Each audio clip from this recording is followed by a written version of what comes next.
الله يعينكم الله يعينكم يعني الله يعينكم. لا الإبل. وإذا مو حيوان واحد وإنما جماعة من الإبل فمعلوم بعد ثروة. إذا جماعة من الإبل وكلها حمر ثروة عظيمة مو هالشكل. لقد أعطي علي بن أبي طالب 3 خصال لأن تكون لي واحدة منهن أحب إلي من أن أعطي حمر النعام. قيل وما هي يا أمير المؤمنين؟ هذا من الصفات شنو؟ قال تزويجه فاطمة بنت رسول الله صلى الله عليه وآله وسكناه المسجد مع رسول الله يحل له فيه ما يحل له. الحين طبعا بدينا القصة الغريبة العجيبة واسمعوا يا أحبة. إلى ما جريات سد الأبواب إلا بابه، فلا يتمكن غير المعصومين صلوات الله عليهم من الجنابة في المسجد، من المكوث جنوبا في المسجد. سمعنا هذه الآن أحد يعني مواصفات المعصومين، أنه يستطيع المكوث بالمسجد وهو على جنابه. طيب يعني قاعد بالمسجد يعني احتمالنا حتى يصلي، يعني شو المشكلة فيها؟ شو المشكلة أن المعصوم يصلي وهو على جنابه؟ ماكو مشكلة، ما هذا طبعا معصوم بعد معصوم. فغيرهم لا أما هم نعم. بس بين قوسين لماذا؟ المشكلة لماذا؟ المشكلة لماذا؟ والمشكلة اسمع التفسير. لماذا يجوز للمعصوم أن يمكث بالمسجد وهو غير طاهر على جنابه؟ مكث الجنب في المسجد حرام. شلون هذا الحرام يكون حرام على بياع السبزي وما يكون حرام على رسول الله؟ أنا مشكلته هذا الشيرازي دائما يضرب المثل ببياع الشبزي. ما أدري هل بياع الشبزي هذا مسكين بياع الخضرة مو بشر؟ دائما يضرب فيه المثل، أو أنه يروج لشغلة معينة يعني. هذا شلون إسلام؟ اسمع. هذا الحرام يكون حرام على بياع السبزي وما يكون حرام على رسول الله. هذا طيب خلي يصير. ليش ما يقول حرام على بياع تربة؟ ما يقول لا ما يبطار التربة. هالشبزي هذا يروح يرد على الشبزي. حرام يكون حرام على بياع السبزي وما يكون حرام على رسول الله. هذا شلون إسلام؟ لا، الشخص ما مفتهم الحقيقة. المشكلة هذول طبعا أنت اللي ما تفهم الحقيقة يا أهل السنة. خلونا نفهم من الشيرازي الحقيقة بالضبط. رسول الله لا يجنب كجنابة البشر. لا طبعا، لأن الرسول ليس ببشر على قولة أهلك. لا يجنب كالبشر. لا شلون عيل؟ يلا بابا كمل.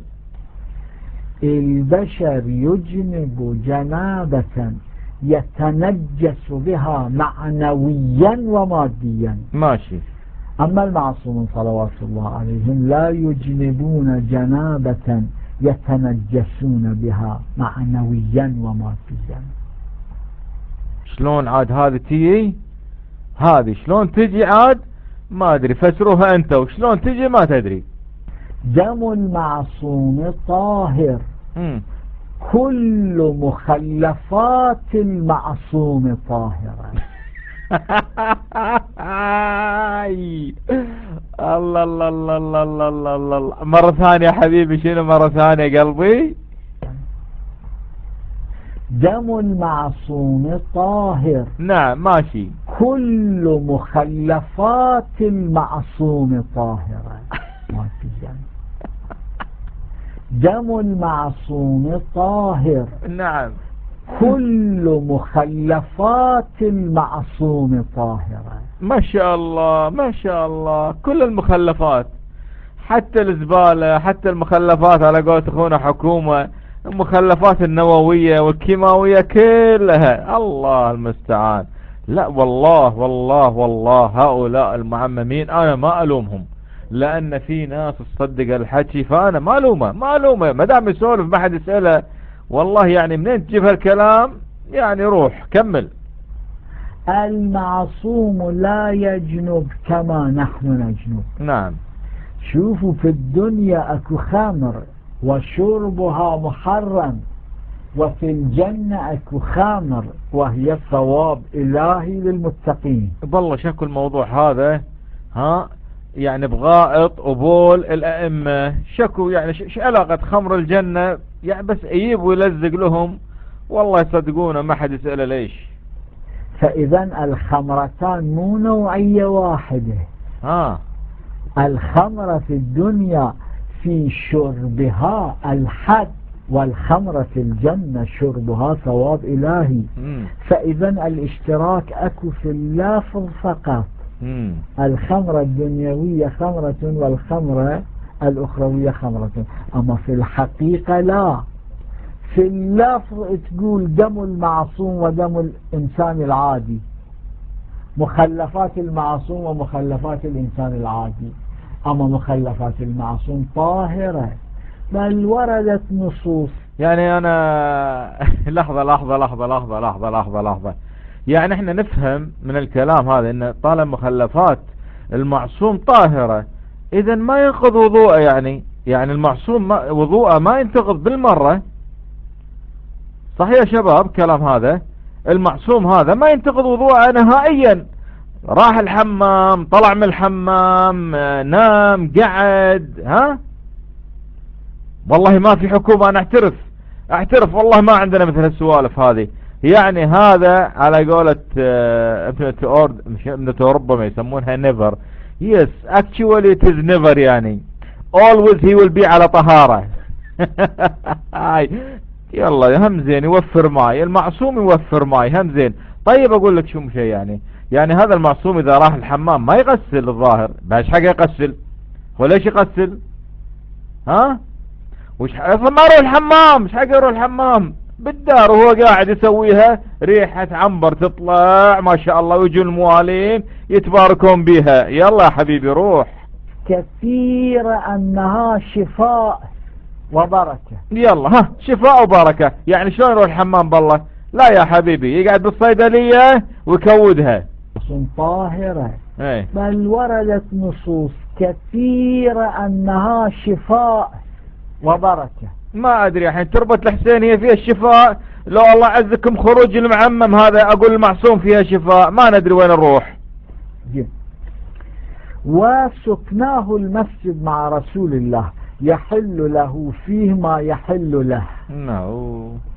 الله تعالى امر رسول الله صلى الله عليه وسلم قل للهذول الحبربش. يا حبربش انت يا حبربش يلي مالكم شغل بلا المعصومين.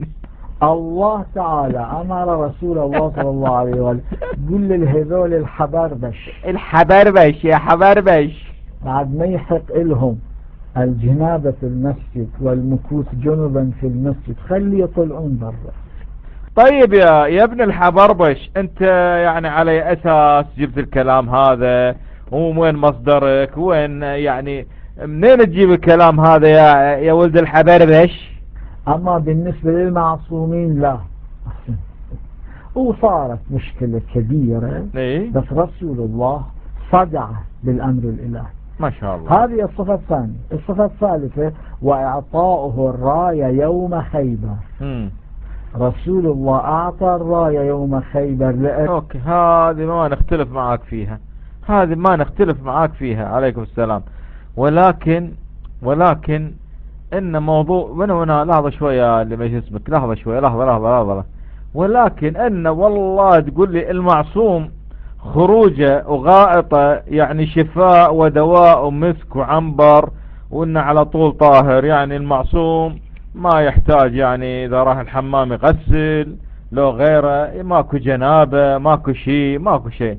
لا بس بصراحة يعني على فكرة عجز كبار علماء الاثنى عشرية على اثبات العصمة لأحد. وش نقول لكم دائما؟ ما تقعد يا منو